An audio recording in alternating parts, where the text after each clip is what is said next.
সম্মানিত দর্শক ও শ্রোতা, আসসালামু আলাইকুম।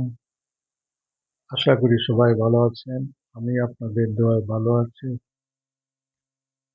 আজকে আমি ধর্ম ও বিজ্ঞানের অভিন্নতা সূত্র নিয়ে আলোচনা করব। প্রথমে আমরা ধর্ম বিজ্ঞানের মধ্যে যে কি পার্থক্য সেটি পরীক্ষা করে দেখব। এই বিশ্বজগতের অন্তরালে যে মহাসত্য বিরাজমান, সেটিকে পরীক্ষা নিরীক্ষা ও গবেষণা দ্বারা উদ্ঘাটন করে আর সুনির্দিষ্ট ও নির্ভুল ব্যাখ্যা দান করাই হচ্ছে বিজ্ঞানের কাজ। আর ধর্ম এই মহাবিশ্বে একটি অদৃশ্য মহাশক্তিকে বিশ্বাস করে। যে অদৃশ্য মহাশক্তি এই মহাবিশ্বকে সৃষ্টি করেছেন এবং এর সমস্ত কার্যক্রম ও ঘটনাবলী নিয়ন্ত্রণ করেন। বিজ্ঞান কতগুলি তত্ত্ব ও সূত্র দ্বারা জগতের ঘটনাবলীকে ব্যাখ্যা করেছে, যেমন মহাকর্ষ তত্ত্ব, আপেক্ষিক তত্ত্ব, বিবর্তনবাদ, পরমাণুবাদ, বিগ ব্যাং তত্ত্ব। এই সকল তত্ত্ব দ্বারা জগতের বিভিন্ন ঘটনা, জগতের উৎপত্তি, জগতের শেষ পরিণতি ইত্যাদি বিজ্ঞানীরা ব্যাখ্যা করেছেন। এই সকল তথ্য বিজ্ঞানীরা পরীক্ষা নিরীক্ষা দ্বারা প্রমাণ করেছেন। তাদের এই তত্ত্ব এবং সূত্রের সপক্ষে তারা প্রমাণ উপস্থাপন করেছেন। এই সকল তত্ত্ব ও সূত্রকে একটি মাত্র সূত্রে ধারণ করে ধর্ম এই মহাবিশ্বকে ব্যাখ্যা করে, যে সূত্রটিকে তারা ধর্মে বলা হয় আল্লাহ বা ঈশ্বর তত্ত্ব। বিজ্ঞানের আবিষ্কৃত কোনো সত্যকে ধর্ম অস্বীকার করেন, কিন্তু এই সকল তত্ত্ব ও সূত্রের স্রষ্টা, নিয়ন্ত্রণকারী ও পরিকল্পনাকারী হিসাবে ধর্ম আল্লাহ বা ঈশ্বরকে ঈশ্বর বলে প্রচার করে থাকে। বিজ্ঞানের প্রতিটি তথ্যই বিজ্ঞানীরা পরীক্ষা নিরীক্ষা দ্বারা যেহেতু প্রমাণ করেছেন, ধর্ম ঈশ্বরের অস্তিত্বকে পরীক্ষা নিরীক্ষা দ্বারা প্রমাণ করেছেন। ইসলাম ধর্ম তিনটি মৌলিক বিষয়ের উপর ভিত্তি করে 1400 বছর পূর্বে আমাদের মহানবী হযরত মুহাম্মদ সাল্লাল্লাহু আলাইহি ওয়াসাল্লাম সর্বপ্রথম প্রচার করেন। তাওহীদ, রিসালত ও আখিরাত। এই তিনটি বিষয় তিনি ইসলামের প্রাথমিক পর্যায়ে মক্কার কুরাইশ সম্প্রদায়ের কাছে তুলে ধরেন। তাওহীদ হচ্ছে এই মহাবিশ্বের একজন স্রষ্টা আল্লাহ আছেন এবং তিনি একজন।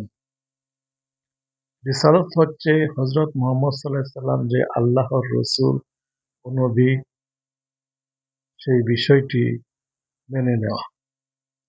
আখিরাত হচ্ছে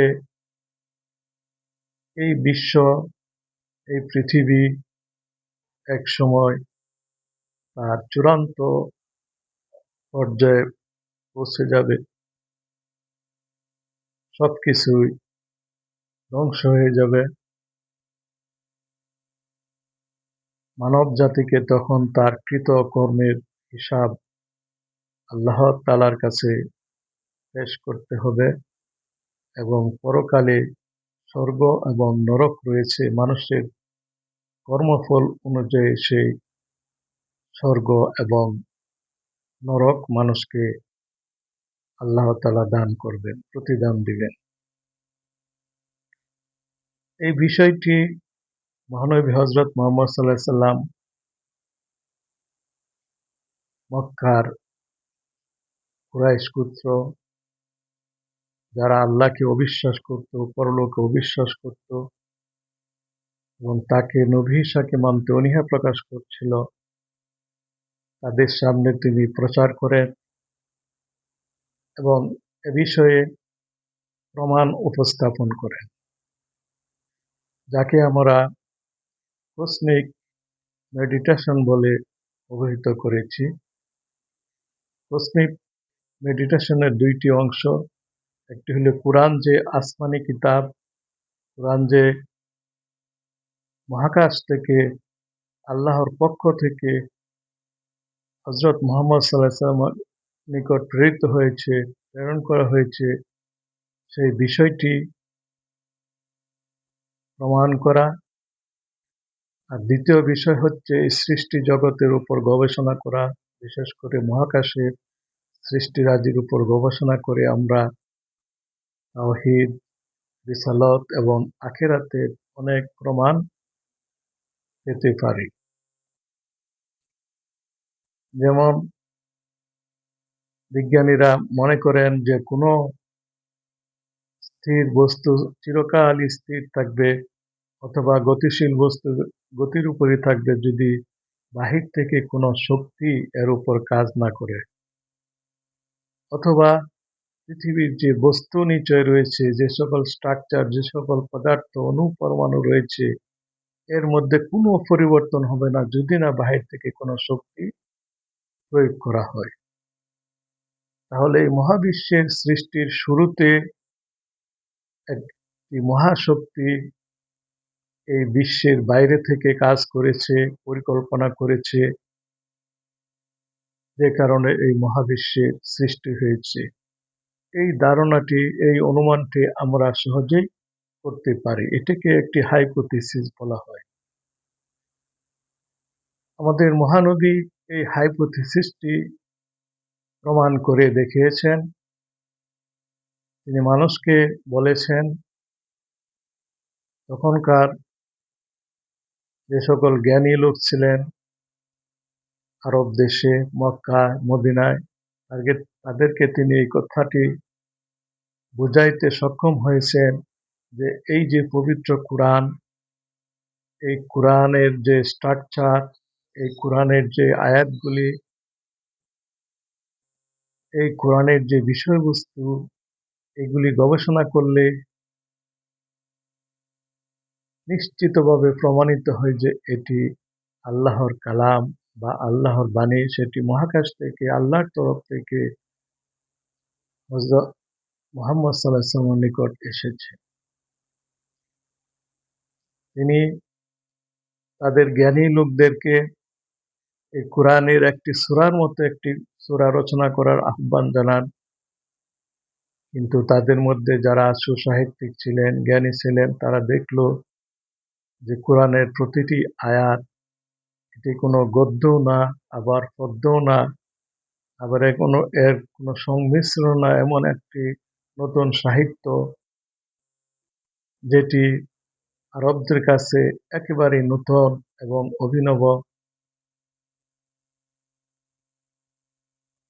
এর যে ব্যাকরণ, এর যে অলঙ্কার শাস্ত্র, এতে যে নিখুঁতভাবে ব্যবহার করা হয়েছে, সেটি আবার আরবি সাহিত্যের সকল নিয়ম কানুন মেনে ব্যবহার করে হয়েছে, কিন্তু তার সমকক্ষ কোনো সাহিত্য তৈরি করার কোনো সক্ষমতা কোনো আরবের কোনো আরবের যারা সুসাহিত্যিক ছিলেন তাদের পক্ষে সম্ভব হয়ে উঠল না। এতে গেল এত ভাষাগত দিক। এছাড়া কোরআন শরীফের মধ্যে যে সকল ঐতিহাসিক ঘটনা বিবরণ রয়েছে, সেগুলি হযরত মুহাম্মদ সাল্লাল্লাহু আলাইহি ওয়াসাল্লামের পক্ষে জানা কোনোভাবেই সম্ভব ছিল না, কারণ তিনি কোনো উচ্চশিক্ষিত লোক ছিলেন না। কোনো শিক্ষা প্রতিষ্ঠানে বা কোনো লাইব্রেরিতে তার কোনো পড়াশোনা ছিল না। তিনি কোনো বড় লেখক ছিলেন না, কবি ছিলেন না। তাই এত ইতিহাস তিনি কিভাবে জানলেন? অতীতের মানবজাতির ইতিহাস, অতীতের ধর্মসমূহের ইতিহাস, ধর্মের নবীদের ইতিহাস, রাসূলদের ইতিহাস যে কোরআন শরীফে এসেছে, সেগুলি নিখুঁত বিবরণ কোরআন শরীফের মধ্যে যে দেওয়া হয়েছে, সেগুলি হযরত মুহাম্মদ সাল্লাল্লাহু আলাইহি ওয়াসাল্লামের পক্ষে জানা কোনোভাবেই সম্ভব ছিল না। তাই তারা বুঝতে পারল যে হযরত মুহাম্মদ সাল্লাল্লাহু আলাইহি ওয়াসাল্লাম তাহলে একজন রাসূল ও নবী। এছাড়া তারা দেখল যে কোরআন শরীফের যে সকল আইন কানুন আছে, সেগুলো এত উচ্চ স্তরের আইন যে পৃথিবীর কোনো আইন তার সঙ্গে মোকাবেলা করে উঠতে পারে না। পৃথিবীর যে কোনো আইন কানুনের চাইতে উচ্চতর এবং শ্রেষ্ঠতর হচ্ছে কোরআন শরীফের আইন কানুন সমূহ। এভাবে বিভিন্ন অ্যাঙ্গেলে কোরআনের উপর গবেষণা করে ওই যুগে ১৪০০ বছর পূর্বে যে সকল জ্ঞানী লোক ছিলেন, তারা দেখতে পেল যে কোরআন হযরত মুহাম্মদ সাল্লাল্লাহু আলাইহি ওয়াসাল্লামের রচিত কোনো গ্রন্থ নয়, এটি আল্লাহ পাকের তরফ থেকে এসেছে। তাই তাকে তারা নবী হিসাবে মেনে নিলেন এবং দেখা গেল যে হযরত মুহাম্মদ সাল্লাল্লাহু আলাইহি ওয়াসাল্লামের ২৩ বছরের জীবনেই সারা আরব উপদ্বীপ তার অনুসারী হয়ে উঠল এবং সেখানে একটি ইসলামী রাষ্ট্র প্রতিষ্ঠিত হল। এরপর খুলাফায়ে রাশিদিনের মাধ্যমে সেই কোরআনের শিক্ষা সারা দুনিয়াতে প্রচারিত হইল। তাদের ৩০ বছরের মেয়াদে পারস্য এবং রোমান সাম্রাজ্য মুসলমানদের অধীনে আসলো। স্পেন, উত্তর আফ্রিকা, ভারত, চীন সমস্ত জায়গাতে এই কোরআনের বাণী পৌঁছে গেল এবং মুসলমানদের শাসন প্রতিষ্ঠিত হলো। এতে প্রমাণ হলো যে হযরত মুহাম্মদ সাল্লাল্লাহু আলাইহি ওয়াসাল্লাম সাধারণ কোনো মানুষ ছিলেন না, তিনি প্রকৃতপক্ষে আল্লাহর একজন রাসূল ছিলেন। আর কোরআন শরীফ হলো সেই আল্লাহর বাণী, যা আল্লাহর অস্তিত্ব প্রমাণ করে এবং রিসালাত বা হযরত মুহাম্মদ সাল্লাল্লাহু আলাইহি ওয়াসাল্লাম যে আল্লাহর রাসূল, সেই বিষয়টি প্রমাণ করে। আর যেহেতু কোরআন শরীফের মধ্যে আখিরাতের বিস্তারিত বিবরণ রয়েছে, স্বর্গ নরকের কথা বারবার কোরআন শরীফে বলা হয়েছে, মানুষের কর্মফলের প্রতিদান দেওয়ার কথা কোরআন শরীফে বারবার উল্লেখিত হয়েছে। কাজেই যেহেতু কোরআন সত্য, তাহলে ভবিষ্যতে যে সমস্ত ঘটনা ঘটবে সেগুলো সত্য। তারপরও কোরআন শরীফ মানুষকে মহাকাশ গবেষণা করার জন্য বলেছে। বর্তমানে বিজ্ঞানীরা মহাকাশে যে সকল জ্যোতিষ্ক আবিষ্কার করেছেন, এতে স্পষ্টভাবে প্রমাণিত হয় যে মহাকাশের জ্যোতিষ্কমণ্ডলী, যে সকল জ্যোতিষ্কমণ্ডলী অগ্নি দিয়ে তৈরি, সেগুলি প্রকৃতপক্ষে পবিত্র ধর্মগ্রন্থ সময়ে বর্ণিত দোজখ বা নরক এবং এই জগতের বাইরে যে আরো বিশাল অজানা জগৎ রয়েছে, সেখানেই রয়ে গেছে স্বর্গ বা বেহেশত। কাজেই ধর্ম এবং বিজ্ঞানের মধ্যে প্রকৃতপক্ষে কোনো পার্থক্য নেই।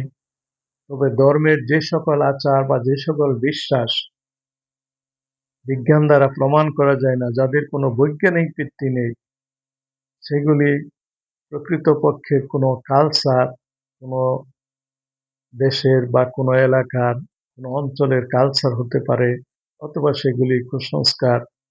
যে সকল কালচার মানুষের ক্ষতিকর নয়, মানুষের জন্য উপকারী, সেগুলি পালন করতে ধর্মের কোনো নিষেধ নাই। কিন্তু যে সকল কালচার মানুষের জন্য ক্ষতিকর, সেগুলিকে বলা হয়েছে কুসংস্কার এবং এগুলির কোনো বৈজ্ঞানিক ভিত্তিও নেই, এগুলিকে পালন করতে ধর্ম নিষেধ করেছে। কাজেই ধর্মের প্রতিটি বিশ্বাস, প্রতিটি আচরণ, প্রতিটি কথারই বৈজ্ঞানিক ভিত্তি রয়েছে, যৌক্তিক ভিত্তি রয়েছে। কাজেই ধর্ম ও বিজ্ঞানের মধ্যে প্রকৃতপক্ষে কোনো পার্থক্যই নেই। পরবর্তী সেশনগুলোতে আমরা এই বিষয়ে আরো বিস্তারিত আলোচনা করব ইনশাআল্লাহ। আসসালামু আলাইকুম ওয়া রাহমাতুল্লাহ।